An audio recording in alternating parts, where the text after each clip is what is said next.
महज 2 वर्ष की छोटी सी उम्र में एक बच्चे को 13वें दलाई लामा का अवतार घोषित कर दिया गया। ये कहानी है भारत के सबसे लंबे गेस्ट की। जी हाँ, सबसे लंबे गेस्ट।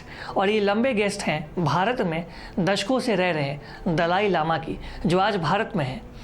6 जुलाई 1935 में दलाई लामा का जन्म तिब्बत के एक किसान परिवार में हुआ था। 1950 में जब चीन ने तिब्बत पर कब्जा किया था, तब दलाई लामा की पढ़ाई रुक गई थी। इसी दौरान 15 वर्ष की उम्र में दलाई लामा को तय समय से पहले यानी कि 3 वर्ष पहले ही तिब्बत का राजनीतिक मुखिया बनना पड़ा था। हालांकि चीन ने उस दौरान दावा किया था कि वो तिब्बत को शांतिपूर्ण तरीके से आज़ाद करना चाहता है, मगर चीन की सेना ने आज़ादी के नाम पर हजारों तिब्बती लोगों का नरसंहार किया। ये इतिहास की एक अलग सी कहानी है जो चीन ने लिखी है। उस समय युवा दलाई लामा ने प्रयास किया कि चीन की आक्रमणकारी सेना के साथ शांतिपूर्ण तरीके से कोई समझौता हो जाए, मगर ऐसा नहीं हो पाया। एक दिन 1959 में चीन की सेना के जनरल ने दलाई लामा को एक डांस परफॉर्मेंस देखने के लिए आमंत्रित किया।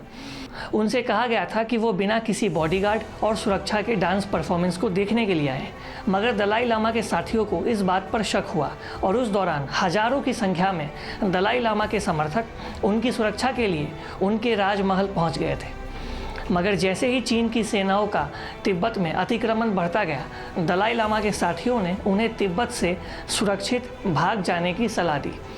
इसके बाद 24 साल के दलाई लामा ने एक सेना का भेष धारण किया और अपने राजमहल से वो भाग निकले। उनके साथ उनके करीब 80 समर्थक भी चीन के सेना को चकमा देकर वहाँ से निकल गए और भारत पहुँचे। करीब 2 हफ्तों तक दलाई लामा की कोई खबर नहीं मिली, मगर बाद में मालूम पड़ा कि दलाई लामा भारत में है। भारत पहुँचते ही दलाई लामा ने अरुणाचल में मौजूद तावांग मॉनेस्ट्री का दौरा किया, जिसके बाद वो वहाँ से मसूरी पहुँचे। मसूरी पहुंचकर दलाई लामा ने वहां उस समय के पीएम जवाहरलाल नेहरू से भी मुलाकात की।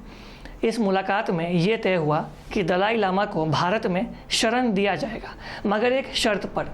ये शर्त थी कि दलाई लामा कोई भी ऐसा काम नहीं करेंगे जिससे भारत और चीन के रिश्ते खराब हो। इसके बाद दलाई लामा हिमाचल प्रदेश के धर्मशाला में बस गए। हालांकि चीन लगातार दावा करता है कि दलाई लामा को तिब्बत के लोगों के द्वारा विरोध के कारण तिब्बत छोड़कर भागना पड़ा। दलाई लामा के आग्रह पर भारत सरकार ने आगे चलकर तिब्बती छात्रों के लिए कई सारे स्कूल भी बनाए।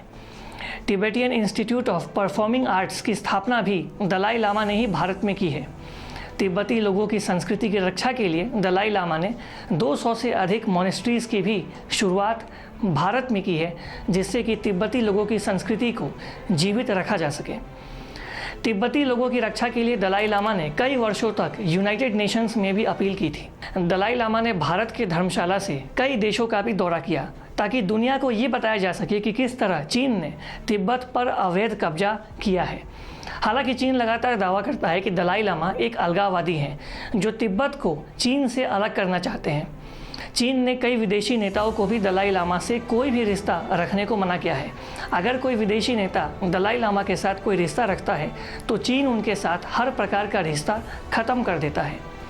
जब दलाई लामा 52 वर्ष के हुए, तब तिब्बत में चीन विरोधी दंगे हुए, जिसमें कई लोगों की जान चली गई थी। जिसके बाद दलाई लामा ने शांति के लिए तिब्बत की आज़ादी की मांग उठाना बंद कर दिया।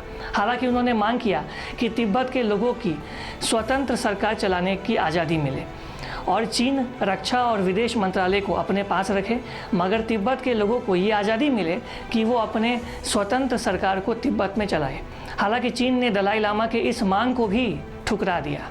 आगे चलकर 54 वर्ष की उम्र में दलाई लामा को नोबेल पीस प्राइज़ भी मिला और उन्होंने मांग किया कि चीन और तिब्बत के बीच कोई भी रिश्ता सम्मान और समानता के आधार पर ही होना चाहिए।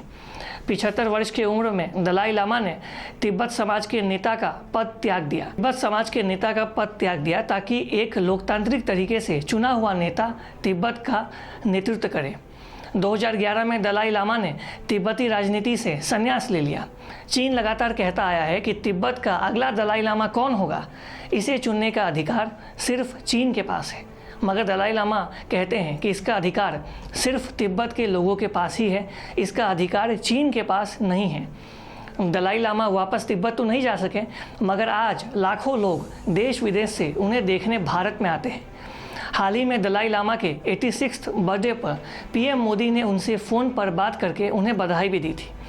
इस बात की जानकारी सार्वजनिक तौर पर पीएम मोदी ने साझा की, जो अब चीन को नापसंद आ रहा है।